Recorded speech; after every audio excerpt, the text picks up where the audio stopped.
Welcome everyone this evening to our workshop with Barbe Chambliss. We are so fortunate to have Barbe here with us, particularly at this point, because after 30 years of work, we now have this amazing book on women peacemakers, the culmination of her dissertation and a lifetime really dedicated to looking at what brings peace. So this evening's workshop that we are fortunate to have is how and why to do a conscious act of peacemaking. Personally, I'm fortunate to have known Barbe for over 25 years. Barbe is a psychotherapist, a professional mediator, and an organic farmer dedicated to discovering and bringing forth conscious acts of peace in a progressively chaotic world. She directed the Volunteer Center for Conflict Resolution in Aspen, Colorado. Barbe has spoken about women peacemakers to audiences in schools, service clubs, universities, and professional conventions. She's been a mediator and trauma therapist for over 30 years, and the past director of Center for Conflict Resolutions in Aspen, Colorado. Barbe facilitates restorative justice circles in her community and my own community, and has worked with war-torn children who survived the Bosnian War. After 9/11, she compiled a working compendium of nonviolent responses to 9/11. Barbe has also taught over 500 children and adults how to be mediators. Her goal was to wake up the conscious peacemaker in as many people as possible during her life. That you are more than welcome to post comments and questions for Barbe during the workshop in the chat function. We'll have time at the end of our hour together for Barbe to see those and respond. But for now, I am excited to turn it over to Barbe. Oh, Laura, thank you so much. What a lovely, lovely friendship and a lovely introduction. So much. So good evening to everyone. In addition to the information that Laura gave you, I wanted to just give you some sort of a little tag about why peacemaking seemed to be a point of interest for me, because it was started pretty young in my life. And then I went to high school and I went to college. And right after that, some of the fellows that I went to school with ended up being drafted and going to Vietnam. And I will tell you, when they came home for those few days after boot camp, but before they were sent to Vietnam, they could sure as heck talk about how war was made. And there was just something that wasn't right inside of me. I kept going like, well, yeah, but how do we make peace? I mean, peace is such a common word, but how to make it wasn't nearly as learnable as how to make war. And then I went on and I just kept finding myself choosing occupations that brought about collaboration, brought about peace, brought about all sorts of things. And a lot of that culminated when I had an opportunity to get a PhD at the Fielding Institute. And I thought, well, shoot, I think I'll just study peacemaking. And in a PhD, they ask you to fill the gap in the literature. And there was pretty much literature about male peacemakers, Nelson Mandela, Desmond Tutu, Martin Luther King. But when I looked at the women's literature, there wasn't very much there. And it was mostly the Nobel Peace Prize winners. And when I tried to contact them, they were hard to find. Aung San Suu Kyi was in house arrest. Rigoberta Menchú Tum was in hiding because it was so dangerous for her to get that commendation. So I said, I think I'm just going to study how the average person makes peace. And in order to do that, I had to figure out what I meant by peace. So This talk tonight and this book that Laura showed you, it's not about the kind of peace that you would put next to the word war. It's not war and peace. It isn't, although all these are very important, it's not about inner peace. This book and this talk are about ordinary people creating opportunities for other people to empower themselves. Let me repeat that because I think it's pretty important. This kind of peace that I'm talking about today is how ordinary people can create opportunities for other people to empower themselves.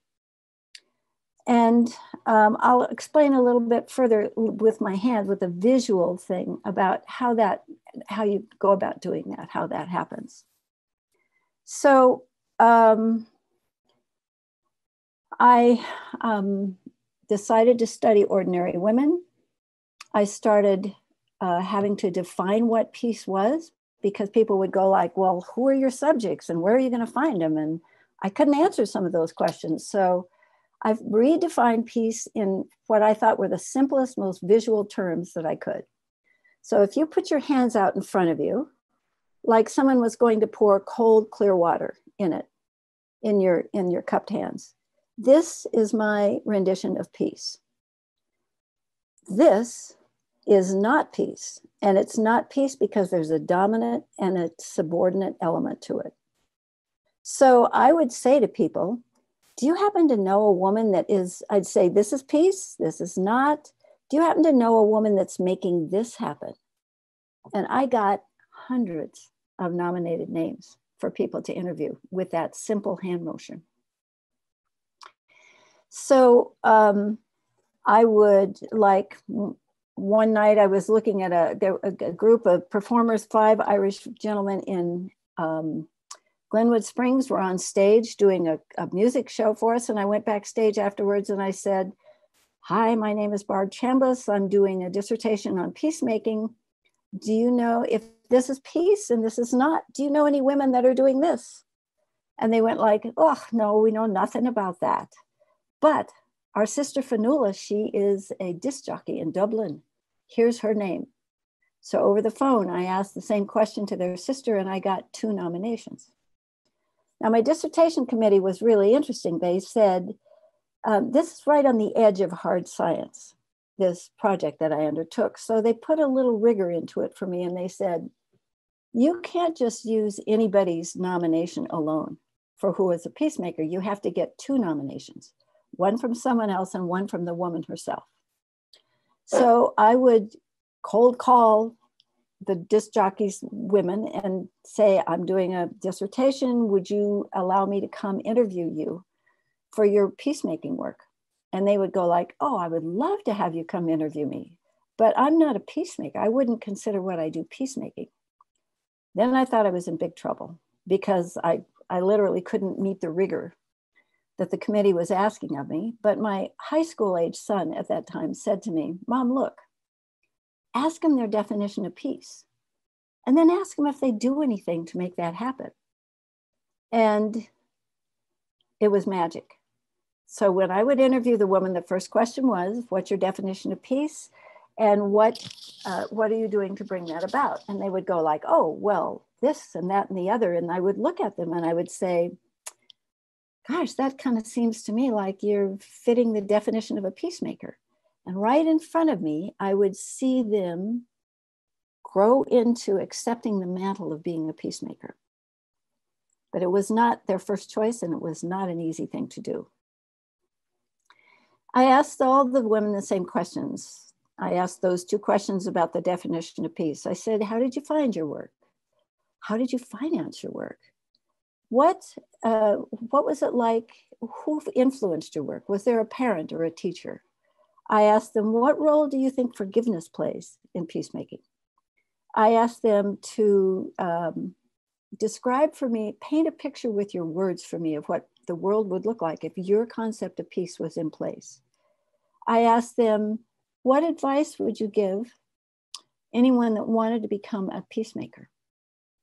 And I asked them, interestingly enough, what metaphor would you have for yourself as a peacemaker? And it's a really good question to ask oneself. As a peacemaker, what would be the metaphor that would guide me? So I contacted women all over the world, 9 of them for my dissertation.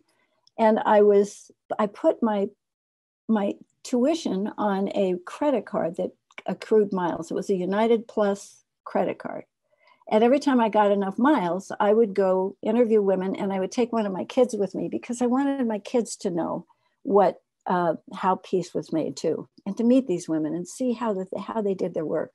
So my youngest son went with me to Croatia and to Ireland and to Israel, and my college-age son at that time went to South Africa and to Tanzania with me. And then other women would come through the United States. And at one point I had a Skype interview with one of them. So what happened about halfway through, as Laura mentioned, is that one of the women in the book actually had a camp for Bosnian kids that were barely had escaped that war. They hadn't escaped the effects of it, but they were still alive. And there were 80 people at this camp. And after the camp was over and we got to see the trauma that these kids had experienced, they asked us to come back to Sarajevo and to their refugee camp. And after I saw what war does to a child's sense of hope, a child's sense of betrayal, and to the infrastructure of a country, I came home with a whole new view of life. It can't be, I said to myself, this can't be an academic endeavor anymore. It's got to be more than that. I have to actually stand up and be an active, conscious peacemaker myself, and wake up the active, conscious peacemaker as many people as I can in my life. And then I wasn't quite sure what that meant, but I knew it meant more than an academic exercise. So the first 15 chapters of this book, as you can see, well, my book's got a lot of tabs in it, are the 15 women that I chose out of the now 60 women that I have interviewed about how they go about making peace. One interesting thing I just wanted to show you is I had a great team in Carbondale of 3 women who helped me edit the book, do the graphics of the book, and to market the book. And their suggestion was to take these colored pictures, and rather than do the expense of putting them in the book itself, to take, for instance, see this? This turned into this. So each woman has a top page where we talk about where she's from, about what her peacemaking work is, about her metaphor for herself. And what I'd like to do right now is just introduce you to 3 of these women. Hang on just a second. I think I need to. All right. So the first woman I want to introduce you to, because there's been some news about this in NPR lately, and that is a woman named Sambun Srikamdoka. Sambun was a high schooler just at the same time when she graduated from high school, just as the textile industry was really taking off in Indonesia. She's from Bangkok, Thailand. And she worked for the first 15 years in the ironing and the ironing room of this textile company. But she kept getting sicker and sicker and having trouble breathing and coughing. And she went to her to a doctor, and the doctor said, no, there's really nothing wrong with you. Or she went to another doctor, and the doctor might say, yeah, there's something wrong with you, but I'm sure it has nothing to do with your work. And by the time she lost 40% of her lung capacity, she finally found a doctor that would call it what it was, which is businosis. And it's from lint getting into your lungs. And if you treat it in the beginning, it's curable. And you either quit working in that place, or you get masks, or you get ventilation in the room, things like that. She asked for that time and time again from her employer. And he said no. It's not my job. Don't have to do that. The doctors wouldn't give her a diagnosis. The reinforcers in the community just said, no, this is not the problem with the employers. But finally, she found one doctor that would do it. And she found out that this is a disease that she had waited so long to cure that she had literally lost 40% of her lung capacity. So I want to read you just a quick little chapter out of just a paragraph or two out of her thing. Let's see if I can get this right now.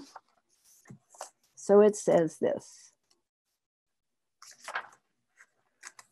The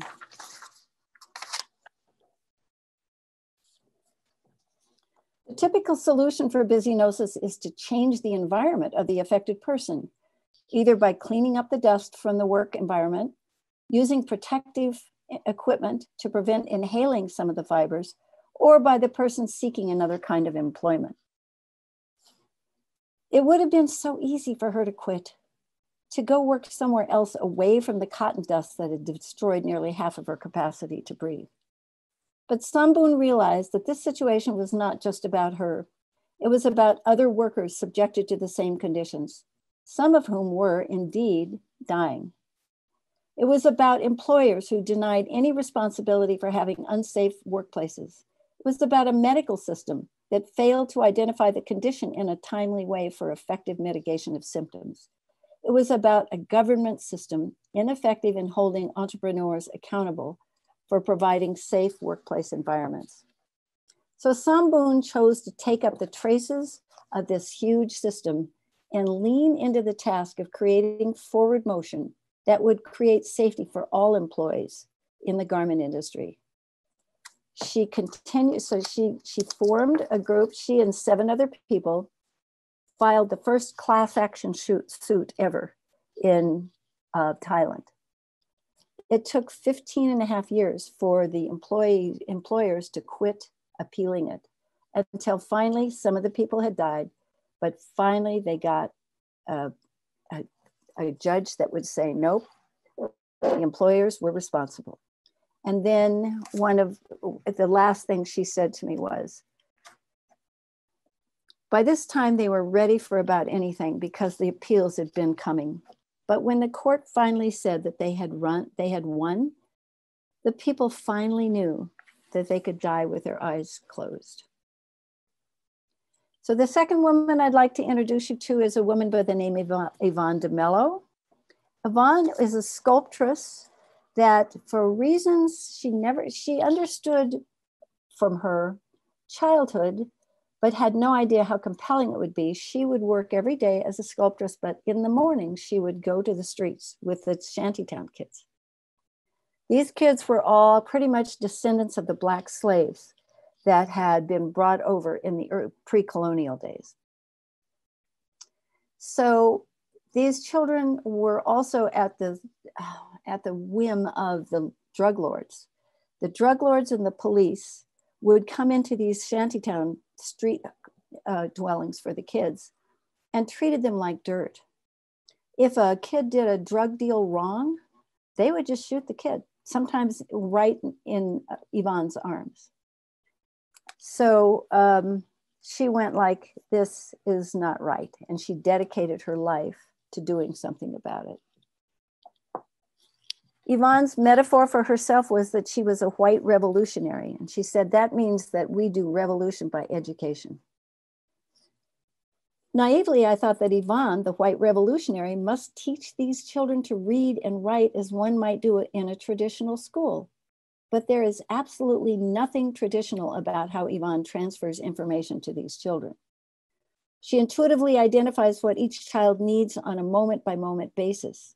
She told me that her first objective is to teach them that they exist. This phrase brought me up short and has haunted me ever since she said it. What is it like not to know that you exist? How did I learn that I existed? Yvonne is clear about her plan for teaching these children that they exist. She begins by teaching them the mechanics of the society in which they live, which is a neighborhood. What is a neighborhood? What's a city? What's a state or a county? And what are the laws in these places? This is very important because if they know the mechanics and the laws, they will know for the first time when a law is being broken. She tells the children to straighten up their homes and make the streets they live on safe for other people to walk on. Perhaps one of Yvonne's most poignant ways of teaching existence is to take a child by the hand, stand out in the middle of the street, look up at the sky, and together yell, "I am someone." I will never forget my reaction hearing Yvonne say those words. Time stood still for that moment. I remember where the sun was shining on the floor, the smell of the pastries we were eating. This struck me as one of the most simple, powerful acts of peacemaking that I had yet encountered. So a third woman from the book I would love to introduce you to is a woman named Elisa Montanti. Elisa was born and raised in Staten Island, never left Staten Island, good Italian family. But at one point in her life, she had 3 tragedies happen very, very quickly. Her boyfriend was murdered, her mother died, and then very quickly after that, her grandmother died. And she never processed any of this grief until one day she was standing in line in a bank to deposit her employer's weekly money and had a huge panic attack hit her. And let's see. And the panic attack started 4 years of a total deep, dark inability to do almost anything. She could work, but she couldn't drive. She was an incredible singer. She quit making music. She would just go home at night and sit on her bed with a huge dog that she had. But her life was pretty much narrowed down to just a little tunnel. Let's see. At one point, a friend of Elisa's had coaxed her into writing a song for a fundraiser he was throwing to gather school supplies and toys to send to the Bosnian children. Reluctantly, Elisa agreed to write the song from the safety of her home, but panicked at the thought of performing it at the event. But when encouragement came as messages from her deceased mother and grandmother came from the other side, she agreed to allow a cassette tape of her singing the song that she had written. It's called "Let's Do a Miracle," to be played at the fundraiser. When she was done, she actually felt a tiny seed of finding her way out of the dark hole. In the following week, she found herself wanting to do more for the Bosnians. Surprisingly, with the help of friends and her heart racing madly, she found herself going to the office of Muhammad Skarabi, Bosnia's ambassador at the United Nations. When she told him she somehow wanted to help, he pulled a letter out of his desk and showed it to her. And it read, "My name is Kenan Malkic. I'm 14 years old. I stepped on a landmine. I have no arms and a leg. I'm asking all good and merciful people to help me." And then suddenly, in fact, almost instantly, the seed of finding her way out of her darkness took off and bloomed. She said, "I wanted to help. I said it without hesitation. And for some reason I still can't explain, I knew I could do it.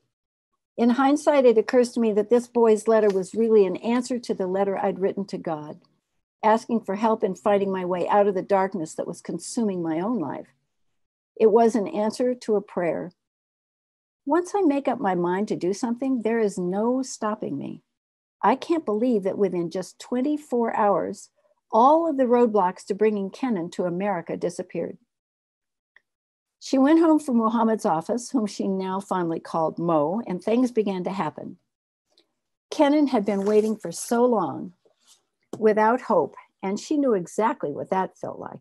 She wasn't going to make him wait any longer. Within a few hours, an orthopedic surgeon who said, of course, he would donate his skills, called a hospital that said, of course, they would donate the necessary physical therapy, and all the hospital fees would be donated.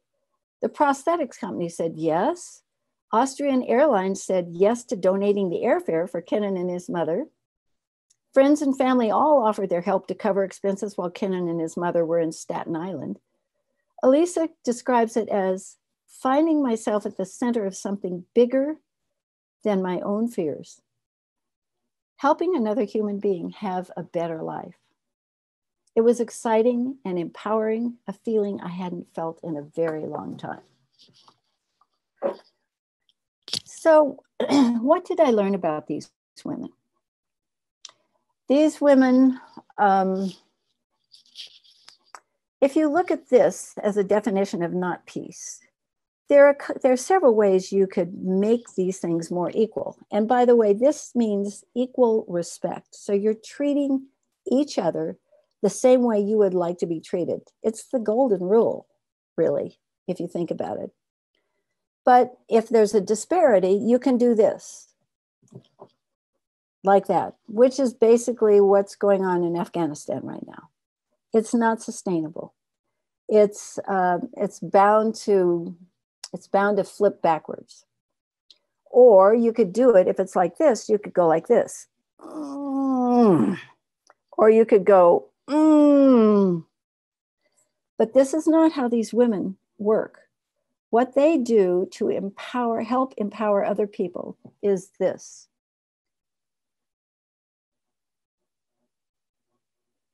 They help the other person. First of all, they find out if the other person even wants the help.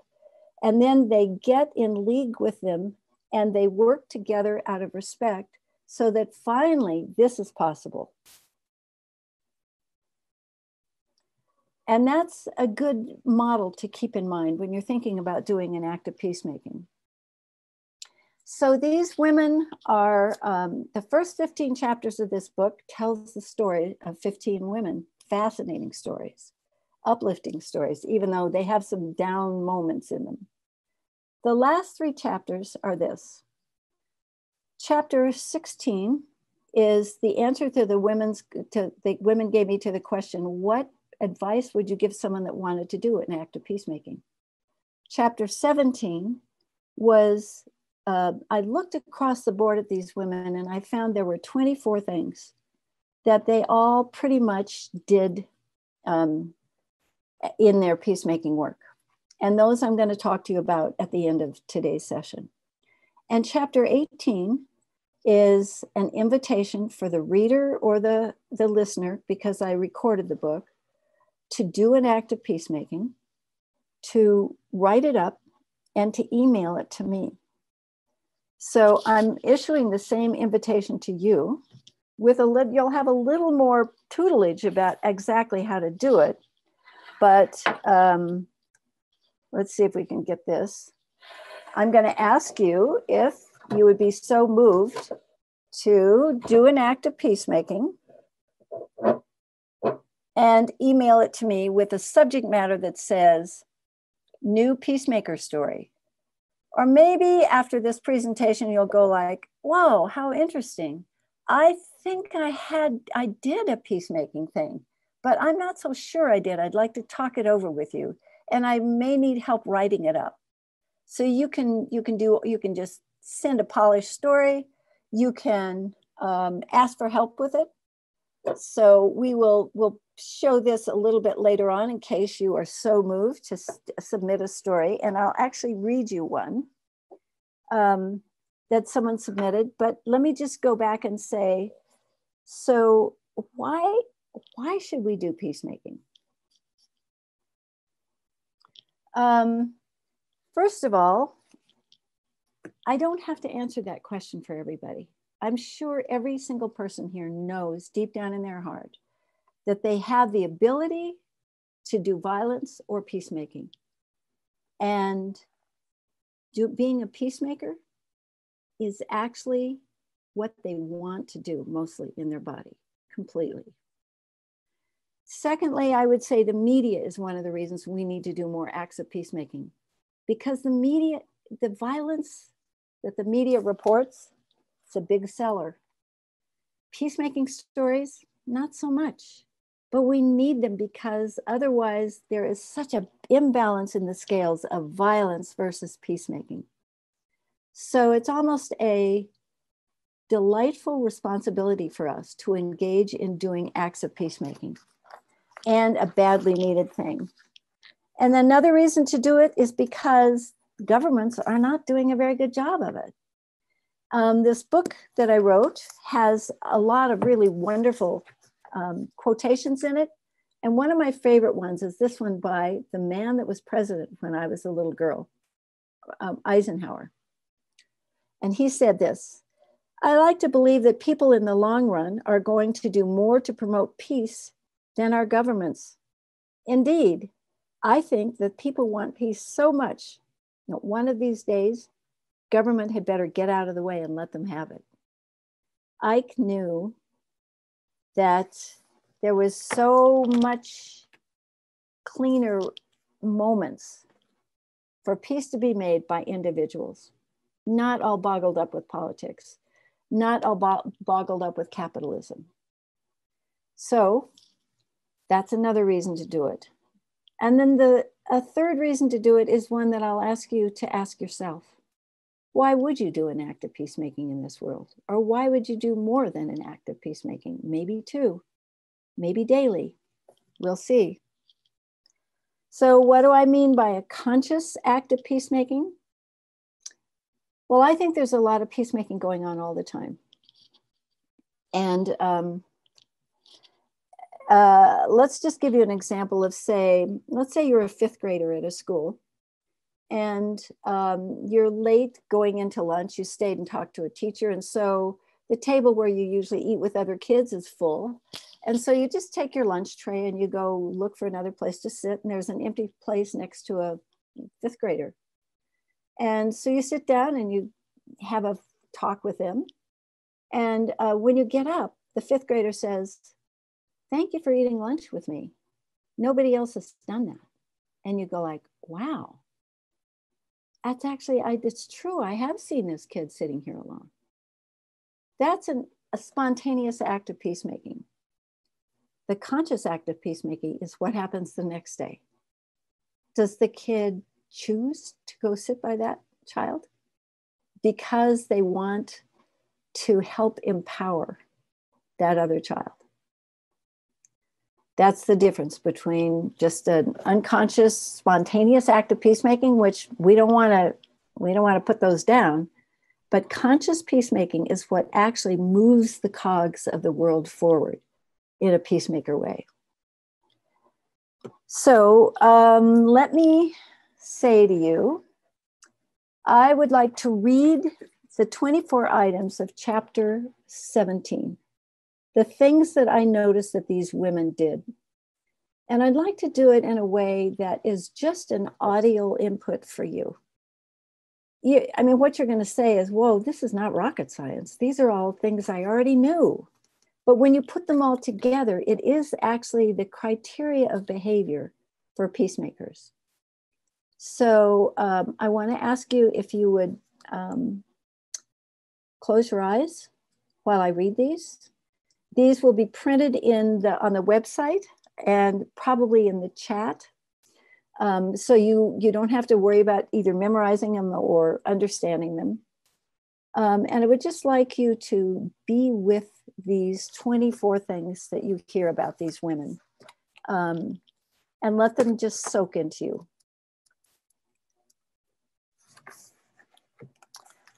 Number 1, be awake when the opportunity presents itself.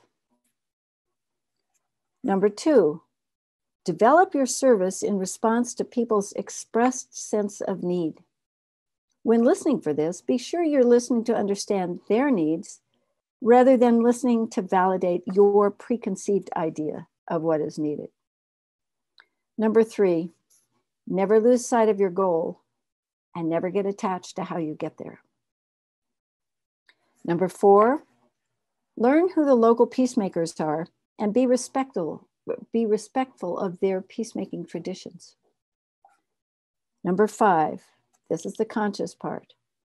Every day, revisit the wisdom and your willingness to continue this work. Number 6, operate from unconditional caring, not from sentimentality.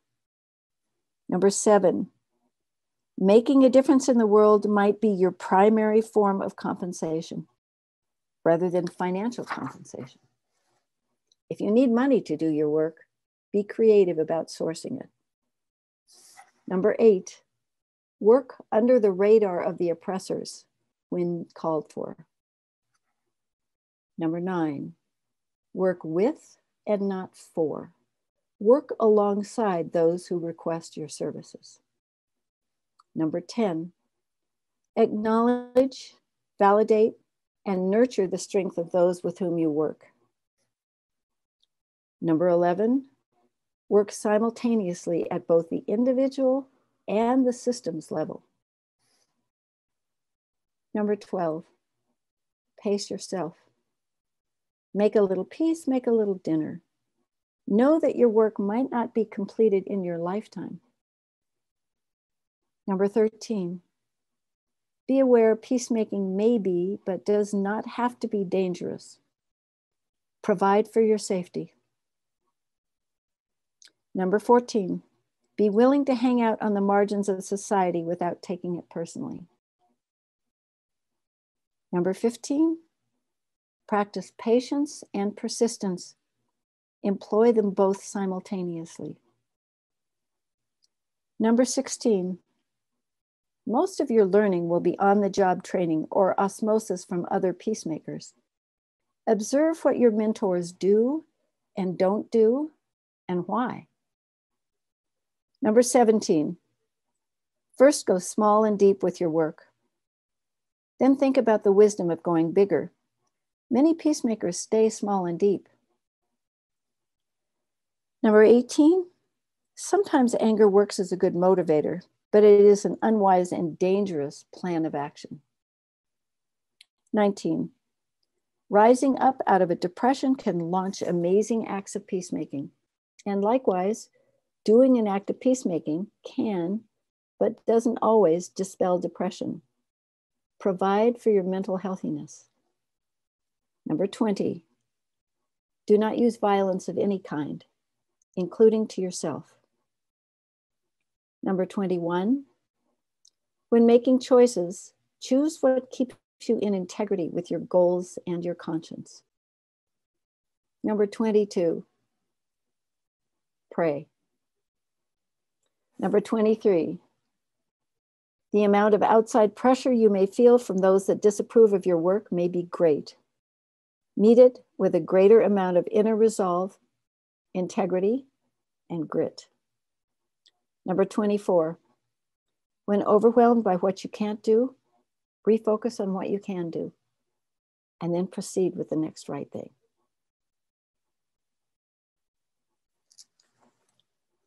So I issue this invitation for you to think about doing an act of peacemaking, using those common sense, simple things, and submit them here if you would like. We'll give you this opportunity again, right there. And in the meantime, what I'm going to do is read to you the very first Peacemaker story that ever got submitted to me. And then we'll do questions and answers. So this Peacemaker story was submitted by a woman named, let's see, Rosemary Forehand.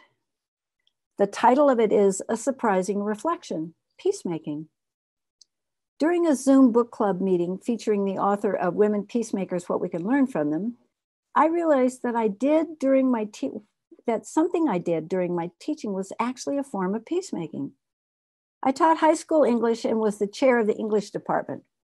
The school, built for approximately 1,000 students, had now 2,200 students. The school was on overload and the teachers were on overload. I taught 9th and 10th grade English at the time. During the school year, I took a conflict management class because of this class size, as well as for those students who attended the class but did little else than become constant irritants in the class. There had to be a solution. In the conflict management course, I was shown the effectiveness of changing seating arrangements in class environments, including that standard classroom in rows. Students in the front row were usually there because they wanted to be right up front. Back row students would choose this as a place to write notes to one another, make noise, and generally decide not to participate with the lesson, the teacher, or any of the students.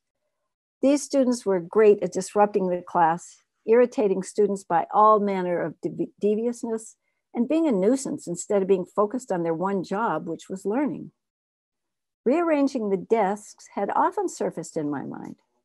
I reached the conclusion that students needed to be on equal footing, which brought up chair arrangements.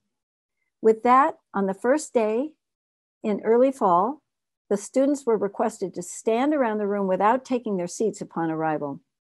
As I took roll, I instructed the students individually where to place the desk closest to them. In a very short, somewhat organized period of time, when dealing with ninth graders, the desks with the students in them were, to a great delight on my part, in a semi-perfect circle. Were there questions? Of course. They were beguiled, thinking this exercise was just for today. Before the dismissal bell rang, the students were told to leave desks where they were without disturbing them. Were they inquisitive? You bet. Was there laughter? Yup. Not one desk was moved.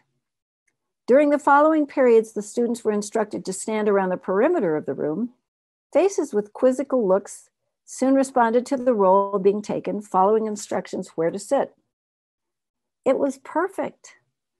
The students were all on the same level, same playing field. One could see everyone else in the class, writing, not talking out of turn, making obnoxious, disturbing noise, irritating all others. All of this ceased. They could be seen. Bothering people on each side was out of the question, surprisingly. The students who chose to do everything except what they were asked to do were singled out by their fellow students, much to their horror. Not only did this bring to the class order, but the students began to really notice everyone in the class. This led to acquaintances being formed where they hadn't known each other previously. What a nice surprise that discussions began to be about books and articles and lessons, that they were assigned with a completely different learning atmosphere in the classroom. Was this peacemaking? At the time, it never occurred to me. But now, of course it was. I can see that. After the book club meeting, I was thoroughly convinced that this simple arrangement had brought about peace and all of its benefits to each of my classes, as well as to the students. I always hoped and prayed that I made a difference in the lives of my students. In reflection, I believe this peaceful arrangement helped to do just that. Okay, so now it is time for questions. And I have some questions that Laura has just given me in the chat. It seems that peacemaking requires deep dedication. What did you learn about the resiliency and the enthusiasm these women peacemakers displayed? It was phenomenal, I have to say. But I also want to say that these stories are hard stories to follow. An act of peacemaking doesn't have to take your whole life, or it could. And it's not going to be easy because you're going to be making it uncomfortable for the power structure. And you need to be ready for that. But you don't have to do it in a violent way. You don't have to do it all your life. You don't have to do it in a costly way. You just start looking around and finding out what doesn't quite seem right, what doesn't seem just. And then just go see if that person has any interest in you helping them make it more equal. Do whatever works for your energy level. Another comment, so inspired by your commitment to share these stories and the wisdom of these women peacemakers. How nice. Thank you for that. I love these women's stories. What I want to do for the rest of my life is collect peacemaker stories. I can't think of a more joyful way to go out. Let's see, one more question. Don't do an act of violence even to yourself. Could you expand upon this? In our culture, there is a habit of beating ourselves up when we do something we don't feel good about. How do we avoid the violence, this kind of violence, from the lens of peacemaking? ask yourself the question. Well, for a codependent person, you would ask yourself the question, would I do this to my best friend? And simultaneously, you can also say, I would like to help this person out, but in a way that I would want to be helped out. Because it's an act of mutual respect. So you get to think about, what does mutual mean? And what kind of respect would you want? And what kind of respect would the person you're working with want? Those are at least two ways to look at that question. And I'm happy to take any other questions that might come.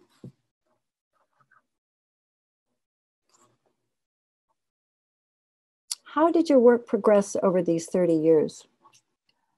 I didn't know what I was doing when I interviewed the first woman peacemaker, but the interview was so inspiring to me. It was a Catholic nun who was working with the Irish political prisoners that were thrown in the jails in England and really treated awful. And I had such a beautiful time. This nun had been teaching art classes, and then she decided to go to work helping out these prisoners. And I was so inspired when I finished talking with her, and I told her that my son was going to be an exchange student in England. And she said, oh, have him call me. She said, I'd like to introduce him to the art world here. So that happened. There was that meeting between the two of them. And I couldn't help but call my son when I knew he finished meeting her. And I said, how did it go? And he said, it was great, Mom. But he said, I got about 2 blocks away from her flat and I just had this attack. And I said, what? What kind of attack? He said, best day of my life attack. And I went like, oh, you know what? I had one of those in just about the same place. So the power and the beauty and the energy of doing these interviews became infectious for me. So after the 9 women for my dissertation, I now have interviewed nearly 50 people. And the hardest part is that I can't fit them all into a book. And so these stories that I'm collecting now would be much like the chicken soup books. So that they almost get written in, like, I'd like to do Peacemakers, peacemaking by prisoners, peacemaking in refugee camps, peacemaking by children. And just reading those things is very uplifting. But also, I will tell you that doing this makes you feel like you'd like to do more of this in your life. I don't know if that actually answers the question. I did run out of money, I will tell you that. But when I would do presentations, I had one person come up to me the next day after a presentation in my own town and in a little town of Paonia. And he was a fellow that was a major force in the conservation world. And he said, Barb, that was a great performance. He said, who are you going to interview next? And I said, well, I'm not in graduate school anymore, so I don't have miles, but I'm saving up my money to go to Asia because I haven't interviewed anyone from Asia. And he said, you know what? I have so many extra air miles from doing my talks around the world. I'd like to give you the air miles to go to and from Asia. And I went like, wow. I almost turned it down. And then I realized that I would have been turning it down for the women whose stories I collected. So I just gave him a big hug and I said, Michael, thank you very much. And the women I'm going to interview, thank you. And 3 months later, I left and interviewed 13 women in Vietnam, Laos, Thailand, Cambodia. So Providence has been a big piece of this, I have to say. Let's see. It seems that, how did your work progress over 30 years? It seems that peacemaking actions of these women were healing to them. Was this a theme with the women you interviewed? Actually, it was a theme, but not always in the course of their work. One of the women I interviewed in Israel, Her husband was Israeli, but defending Palestinian terrorists in court. And she had started this amazing organization called Women in Black, where every Friday the women in the community, where she was in Tel Aviv, no, it was in Jerusalem, would march dressed in black on behalf of anybody that had died on either side of the conflict. And that was a movement that took off. But by the time I interviewed her, she was depressed. And when people read the write-up of her story, they said, you don't want to write that one. This will scare everybody off from being a peacemaker. Since she has, I think, moved to Canada and is back and doing phenomenal things with her energy, but it wasn't always easy to do this. Let's see.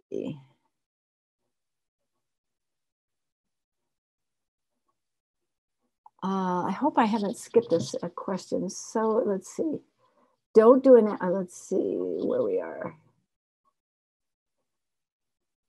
How do you recommend people maintain their mental health and passion when faced with adversity and trauma through conscious peacemaking?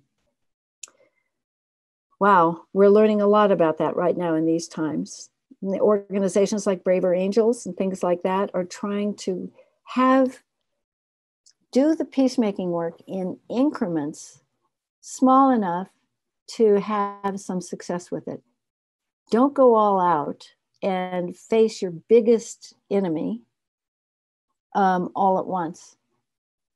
Do it in small chunks, as like the other thing says, make a little peace, make a little dinner. Back off, take care of yourself, get sleep if you can in these things. And it may sound crazy, but one thing that's helped me is not to take some of this personally. The world, we all are built with an ability to do violence and to do positive things in our life. And you just want to keep doing the positive things. When a violent, your own act of behavior that you're not very pleased with comes up, you go like, oh, just think I'm going to go do something to help empower somebody else that's down and out. I'm just going to balance this thing out. And mostly I would say, take care of yourself. If 1,000 people do an act of peacemaking every day, that's 7,000 acts of peacemaking by the end of the week.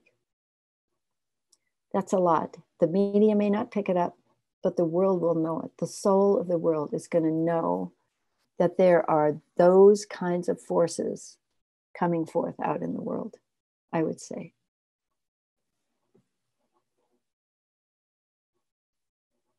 I think this might be all. This is exciting. Uh-oh, here comes another one.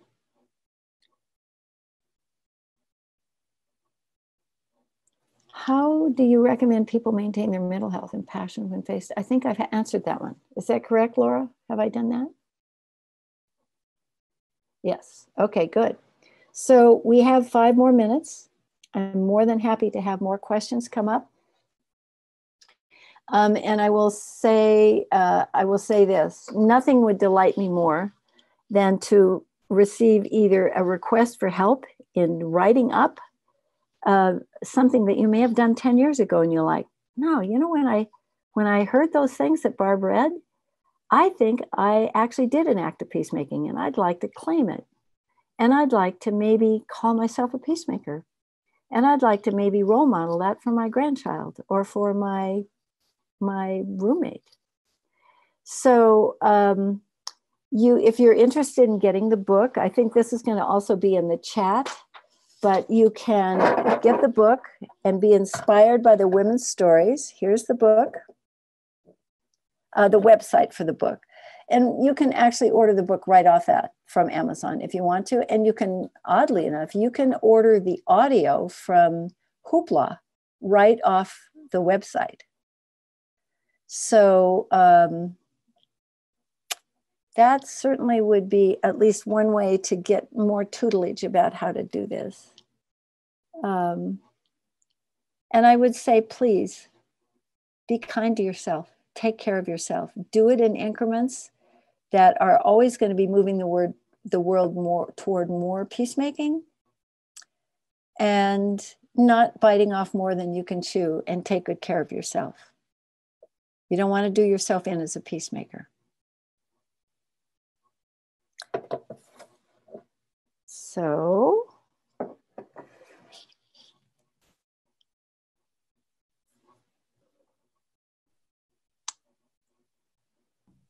I think, Laura, we're ready to bring it to closure. Barb, thank you so much. I wanted to reflect, one of the things I so appreciated that you said is that it's a delightful responsibility of ours to tell these stories of peacemaking. And the value is so great as a counterbalance to what dominates our news. So that what happens is that we all see more clearly that kindness and compassion are happening all the time. It was an amazing statistics you just pointed out, that if 1,000 people do a peacemaking activity every day in a week, that's 7,000. That's profound. And the other thing is to be able to recognize one when it comes your way. So you can instigate an act of peacemaking, but you could also like recognize one and go like, whoa, this counts. This is important. And that could be like 14,000. Which really begs us to pay attention, right? Pay attention. And the other invitation you made is for each of us to undertake what you call conscious peacemaking, which is such a valuable and meaningful invitation for us to act on. And that's what this festival is all about, inspiring such acts of compassion, acts of kindness, and consciously choosing to do these things. Certainly the world needs more of that. So thank you so much for such an inspiring talk and inspiring book, and 30 years of collecting these, and the dedication to keep going, to keep collecting these stories. So I will tell you that it would be really hard to drop that motivation. It's a trajectory that anybody could ride. That would, I don't care if it's COVID, I don't care if you're getting older, I don't care what it is.